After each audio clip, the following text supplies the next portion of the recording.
Hello everyone, कैसे हो आप? आई होप आप अच्छे होंगे और आपकी स्टडी बेहतर चल रही होगी।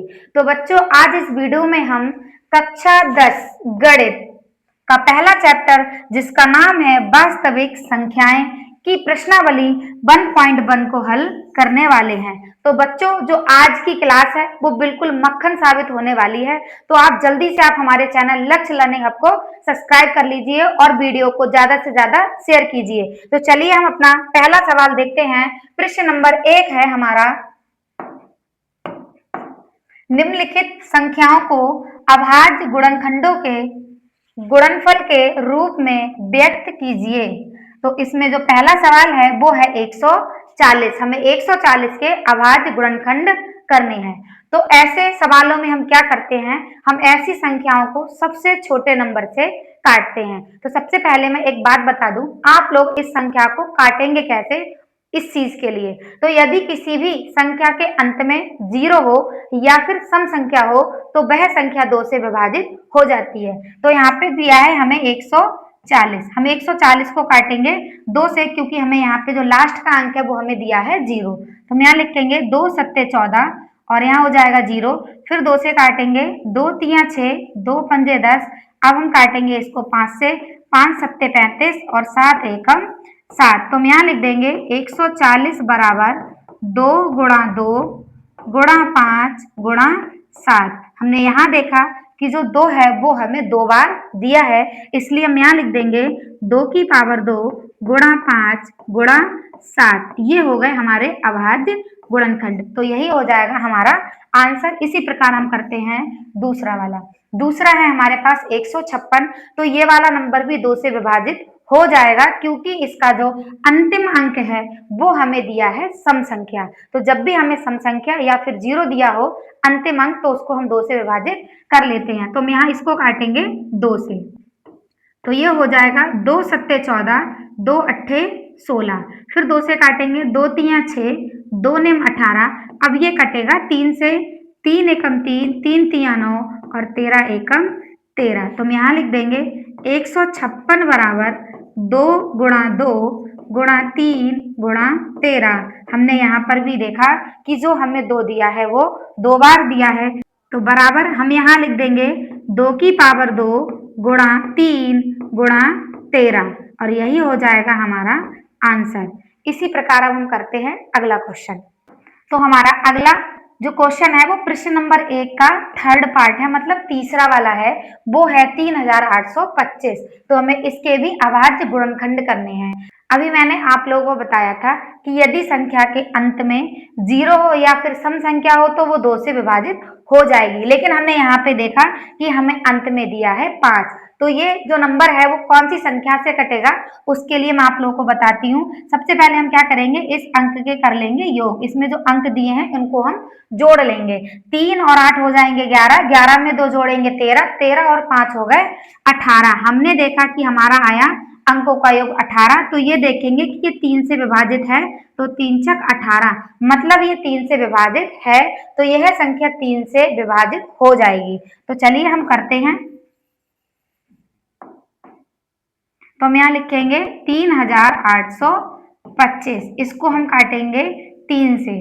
तो ये हो जाएगा 3 एकम 3, 3 दूनी 6, 2 बचेंगे, 3 सत्ते 21, 1 बचेगा, 3 पंजे 15। फिर 3 से काटेंगे, 3 चौक 12, 3 दूनी 6, 3 पंजे 15। अब हम काटेंगे इसको 5 से, 5 अट्ठे 40 और 2 बचेंगे, पचम 25। फिर हो जाएगा हमारा 5 एकम 5, 5 सत्ते 35, 17 एकम 17। तो यहाँ हम लिख देंगे 3825 बराबर 3 गुणा 3 गुणा 5 गुणा 5 गुणा 17। हमने यहाँ पे देखा कि हमें 3 2 बार दिया है और 5 2 बार दिया है। तो हम यहाँ लिख देंगे 3 की पावर 2 गुणा 5 की पावर 2 गुणा 17 और यही हो जाएगा हमारा आंसर। इसी प्रकार हम देखते हैं अगला। अगला है हमारा चौथा वाला। चौथा वाला संख्या जो हमें दी है वो हमें दी है 5005। तो ये 3 से कटेगी नहीं, क्योंकि 5 और 5 को हम जोड़ेंगे 10 होगा, 10 3 से विभाजित नहीं होगी। तो इसको हम काट लेंगे 5 से। तो यहाँ हो जाएगा 5005 के हम क्या करेंगे, अभाज्य गुणनखंड। 5 से काटेंगे, 5 एकम 5, ये 0 ऐसे ही हो जाएंगे और 5 एकम 5। अब हम काटेंगे इसको 7 से, 7 एकम 7 हो जाएंगे 30, 7 चौक 28 हो जाएंगे 21 और 7 तियां 21। अब हम काटेंगे इसको 11 से, 11 एकम 11, 11 तियां 33 और 13 एकम 13। तो यहाँ लिख देंगे 5000 5 बराबर 5 गुणा 7 गुणा 11 गुणा 13। तो हमने यहाँ पर देखा कि कोई भी नंबर हमें डबल नहीं दिया है, तो यही हो जाएगा हमारा आंसर। इसी प्रकार हम करते हैं अगला। तो जो अगला सवाल है हमारा वो है 7429। ये पहले प्रश्न का 5वां खंड है 7429। तो हम यहाँ पे कर लेंगे 7429 के अभाज्य गुणनखंड। तो इसको हम काटेंगे 17 से। 17 चौका होते हैं 68, 17 तियां 51, यहाँ बचेंगे 11 और 17 सत्ते होते हैं 119। अब हम फिर से काटेंगे इसके लिए 19 से। 19 दूनी 38, बचेंगे 5, 19 तियां होते हैं 57। इसी प्रकार हो जाएगा 23 एकम 23। तो हम यहाँ लिख देंगे 7429 बराबर 17 गुणा 19 गुणा 23। हमने देखा यहाँ पर भी कोई सा नंबर दोबारा रिपीट नहीं हुआ है, तो इसलिए यही हो जाएगा हमारा आंसर। इसी प्रकार अब हम करते हैं अगला प्रश्न। अगला प्रश्न नंबर 2 है हमारे पास, पूर्णांकों के निम्नलिखित युग्मों के एचसीएफ और एलसीएम ज्ञात कीजिए तथा इसकी जांच कीजिए कि दो संख्याओं का गुणनफल बराबर एचसीएफ इंटू एलसीएम है। इस सवाल में हमें सबसे पहले जो संख्याएं दी हैं उनके अभाज्य गुणनखंड करने हैं, उसके बाद हमें एचसीएफ और एलसीएम निकालना है, उसके बाद हमें जांच करनी है जो हमें सूत्र दिया है दो संख्याओं का गुणनफल बराबर एचसीएफ इंटू एलसीएम। तो सबसे पहले हम 26 के अभाज्य गुणनखंड करेंगे। तो इसको काटेंगे 2 से, 2 एकम 2, 2 तियां 6, फिर हो जाएगा 13 एकम 13। इसी प्रकार अब हम काटेंगे 91 के लिए। 91 को हम काटेंगे 7 से, 7 एकम 7, 7 तियां 21 और 13 एकम 13। तो हम यहाँ लिख देंगे 26 बराबर 2 गुणा 13 और 91 बराबर 7 गुणा 13। तो हमने यहाँ पे देखा कि जो 13 है वो हमें दोनों नंबरों के अभाज्य गुणनखंड में मिला है, मतलब 13 हमारा हो जाएगा उभयनिष्ठ। तो हम लिख देंगे एचसीएफ बराबर 13। तो जो एचसीएफ होगा वो हमारा 13 होगा। अब हम बात करते हैं एलसीएम की। एलसीएम बराबर जिनके जोड़े बने उनको तो हम एक बार लिखते हैं और गुणा में जितनी भी संख्या बचती हैं हम उनको भी लिख लेते हैं। अब 13 सत्ते होते हैं 91, 91 दूनी हो जाएंगे 182 और यही हो जाएगा हमारा एलसीएम। अब हम बात करते हैं किसकी, जांच की। तो जांच के लिए हमें फॉर्मूला दिया है कि दो संख्याओं का गुणनफल बराबर एचसीएफ इंटू एलसीएम। तो हम दो संख्याओं की जगह पे मान लेते हैं a गुणा b बराबर एचसीएफ इंटू एलसीएम। तो जो पहली संख्या मतलब a है वो हम मान लेंगे 26 के लिए और गुणा b है वो हमारा है 91 बराबर एचसीएफ हमने निकाला वो था हमारा 13 और गुणा एलसीएम था हमारा 182। तो हम यहाँ पर 26 की गुणा करेंगे 91 से तो हो जाएगा 2366 बराबर। इसी प्रकार हम 13 की करेंगे 182 से, तब भी हो जाएगा 2366। तो हमने यहाँ पर ये देखा कि जो नंबर यहाँ आया वही नंबर बराबर के बराबर में आया, इसलिए ये जांच हमारी बिल्कुल ठीक है क्योंकि दोनों जो नंबर हैं वो कैसे आए हैं, बराबर आए हैं। इसी प्रकार हम इसका करते हैं अगला वाला प्रश्न नंबर 2 का दूसरा वाला है 510 और 92। तो सबसे पहले हम 510 के गुणनखंड कर लेंगे। तो 2 दूनी 4, 2 पंजे 10, 2 पंजे 10। अब हम काटेंगे 3 से, 3 अट्ठे 24 और 3 पंजे 15। अब ये कटेगा 5 से, 5 एकम 5, 5 सत्ते 35। अब कटेगा 17 से, 17 एकम 17। इसी प्रकार हम कर लेंगे 92 के। तो 92 को सबसे पहले हम काटेंगे 2 से, 2 चौक 8, 2 छंग 12, फिर काटेंगे 2 से, 2 दूनी 4, 2 तियां 6, फिर ये कट जाएगा 23 एकम 23 से। तो हम यहाँ लिख देंगे 510 बराबर 2 गुणा 3 गुणा 5 गुणा 17। इसी प्रकार 92 बराबर 2 गुणा 2 गुणा 23। तो हम ये देखेंगे कि इसके और इसके अभाज्य गुणनखंड में कौन सा नंबर हमारा उभयनिष्ठ है, मतलब किसका जोड़ा बन रहा है। तो हमने देखा यहाँ पर 2 का जोड़ा बन रहा है, तो जो एचसीएफ है वो हमारा हो जाएगा 2 और एलसीएम बराबर जिसका जोड़ा बना उसको तो हम ऐसे ही लिख लेंगे और बाकी जो संख्या बचती हैं उनको भी हम क्या करेंगे, गुणा में लिख लेंगे। अब हम इनकी कर लेंगे आपस में मल्टीप्लाई, तो हमारा हो जाएगा एलसीएम बराबर 23,460। अब हम कर लेंगे जांच। जांच के लिए सेम फॉर्मूला हो जाएगा a गुणा बी बराबर एचसीएफ इंटू एलसीएम। अगर आप चाहो तो हिंदी वाला भी सूत्र लिख सकते हो कि दो संख्याओं का गुणनफल बराबर एचसीएफ इंटू एलसीएम। हमने यहाँ पे दो संख्या a और b मान ली हैं, तो a की जगह हम रख लेंगे 510 गुणा b की जगह हम रख लेंगे 92 बराबर एचसीएफ अभी हमने निकाला वो था हमारा 2 गुणा एलसीएम है हमारा 23,460। तो सबसे पहले हम इस सवाल को सरल बनाने के लिए इसकी मल्टीप्लाई कर लेंगे इसमें। तो 2 की गुणा करेंगे 0 में 0, 2 छंग हो जाएंगे 12 के 2 हासिल 1, 2 चौक 8 और 1 9, 2 तिया 6 और 2 दूनी 4। तो हमारा आया 46,920। तो जब हम 92 की गुणा 510 से करेंगे तब भी आएगा हमारा 46,920। तो हमने यहाँ देखा कि हमें जो दो संख्याएं प्राप्त हुई हैं बराबर में वो बिल्कुल सेम है, मतलब हमारी जो जांच है वो बिल्कुल ठीक है। इसी प्रकार हम करते हैं अगला हमारा प्रश्न नंबर 2 का खंड जो तीसरा है वो है 336 और 54। तो सबसे पहले हम 336 के करेंगे अभाज्य गुणनखंड। तो इसको हम काटेंगे 2 से, 2 एकम 2, 2 छंग 12, 2 अट्ठे 16, फिर 2 से काटेंगे 2 अट्ठे 16, 2 चौक 8, फिर 2 से काटेंगे 2 चौक 8, 2 दूनी 4, फिर काटेंगे 2 से, 2 दूनी 4, 2 एकम 2, अब काटेंगे 3 से, 3 सत्ते 21, अब 7 एकम 7। तो हम यहाँ लिख देंगे 336 बराबर 2 गुणा 2 गुणा 2 गुणा 2 गुणा 3 और गुणा 7।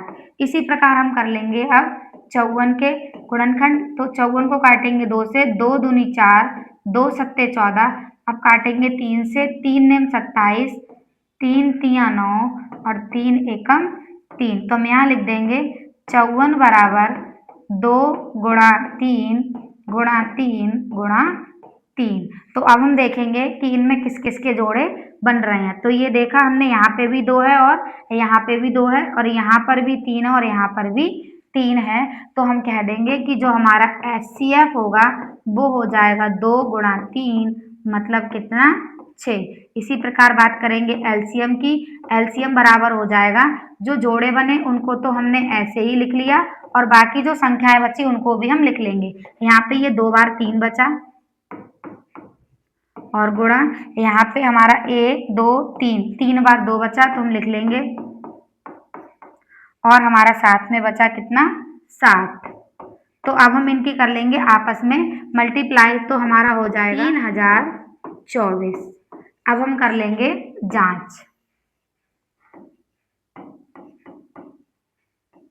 तो जांच के लिए फॉर्मूला है a गुणा बी बराबर एचसीएफ इंटू एलसीएम। तो दो संख्याएं हैं हमारी 336 और 54 बराबर एचसीएफ अभी हमने निकाला वो था हमारा 6 गुणा एलसीएम था 3024। तो हम यहाँ पे भी क्या करेंगे, पहले 6 की गुणा कर लेंगे। 24 के 4 हासिल 2, 6 दूनी 12 और 2 14 के 4 हासिल 1, 6 की गुणा 0 से करेंगे 0, हासिल वाला 1 आ जाएगा इधर और 6 तियां हो जाएंगे 18। तो आया 18,144 बराबर का चिन्ह लगाएंगे। अब 336 की गुणा जब हम 54 से करेंगे तब भी आएगा हमारा 18,144। तो हमने देखा कि हमें दोनों संख्याएं कैसी मिली हैं, समान मिली हैं, तो हमारी जांच बिल्कुल ठीक है। इसी प्रकार हम करते हैं अगला क्वेश्चन। अगला क्वेश्चन है प्रश्न नंबर 3। प्रश्न नंबर 3 है अभाज्य गुणनखंड विधि द्वारा निम्नलिखित पूर्णांकों के एचसीएफ और एलसीएम ज्ञात कीजिए। हमें अभाज्य गुणनखंड विधि द्वारा इन संख्याओं के एचसीएफ और एलसीएम निकालने हैं। तो चलिए हम करते हैं। तो यहाँ लिखेंगे सबसे पहले 12 के अभाज्य गुणनखंड। 2 छंग 12 और 2 तियां 6, 3 एकम 3। इसी प्रकार कर लेंगे हम 15 के 3 पंजे 15 और 5 एकम 5। इसी प्रकार हम कर लेंगे 21 के अभाज्य गुणनखंड। तो 3 सत्ते 21 और 7 एकम 7। तो यह हो जाएगा हमारा 12 बराबर लिख लेंगे हम 2 गुणा 2 गुणा 3। इसी प्रकार 15 बराबर लिख लेंगे 3 गुणा 5। इसी प्रकार 21 बराबर लिख लेंगे 3 गुणा 7। अब हम देखेंगे कि हमें तीनों के अभाज्य गुणनखंड में कौन सा नंबर कॉमन मिला, मतलब उभयनिष्ठ मिला। तो यहाँ पे जो 3 है वो तीनों के अभाज्य गुणनखंडों में है, इसलिए जो हमारा एचसीएफ होगा हम लिख देंगे एचसीएफ बराबर 3। अब बात करते हैं एलसीएम की। तो जिनका जोड़ा बना उनको तो हमने एक बार लिख लिया, बाकी जो संख्याएं बचेंगी उनको भी हम गुणा में लिख लेंगे।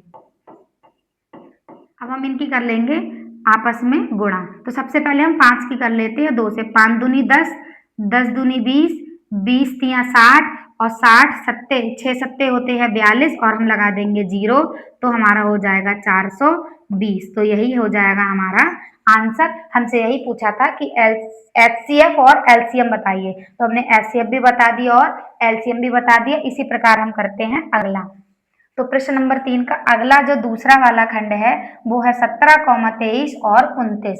यहाँ पे हम सबसे पहले कर लेंगे 17 के अभाज्य गुणनखंड। तो 17 एकम 17।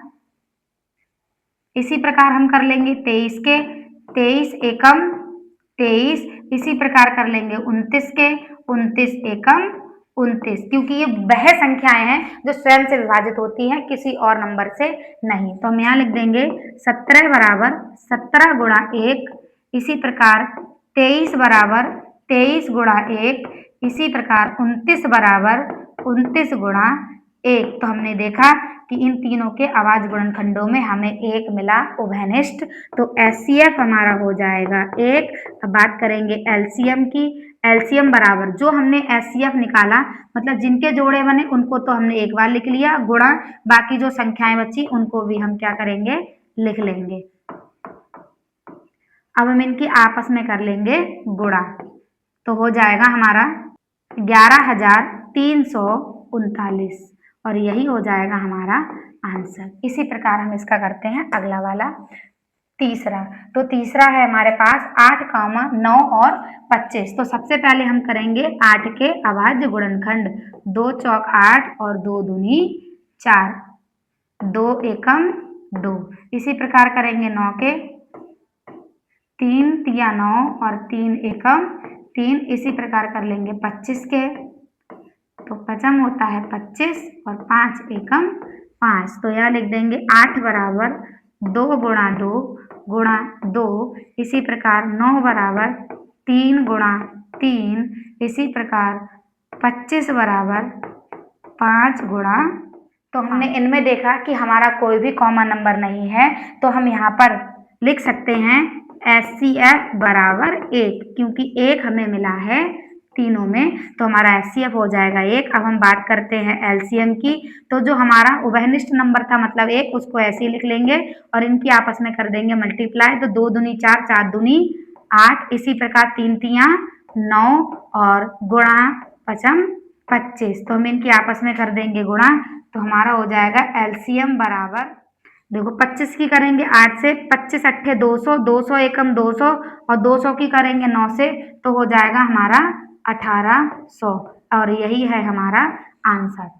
मैं उम्मीद करती हूँ आप लोगों के लिए ये वाले सवाल एकदम समझ में आ गए होंगे। तो जो आगे के सवाल हैं वो हम अपनी नेक्स्ट वीडियो में पढ़ेंगे। यदि आपने हमारा चैनल अभी तक सब्सक्राइब नहीं किया है तो लक्ष्य लर्निंग हब को सब्सक्राइब कर लीजिए और मेरी वीडियो को लाइक एंड शेयर कीजिए। Thank you for your support.